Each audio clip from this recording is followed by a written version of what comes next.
আমার প্রাণের প্রিয় ইসলামিক মা বোনেরা, আসসালামু আলাইকুম ওয়া রাহমাতুল্লাহি ওয়া বারাকাতুহু।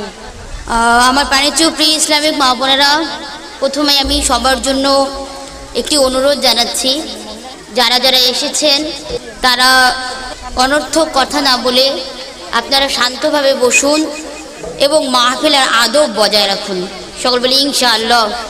মাহফিলের আদব হচ্ছে, যখন কেউ মাহফিলে আসবে কথা না বলে, মাহফিলে যখন আসবে কথা না বলে আমরা চুপচাপ যে বক্তব্য দিবে তার বক্তব্যগুলো শুনব।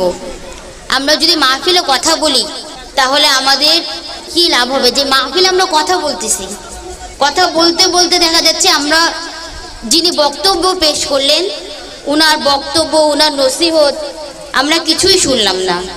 ঠিক কিনা মা বোনেরা? তাহলে ইনশাআল্লাহ আমরা কথা বলবো না, আমরা মনোযোগ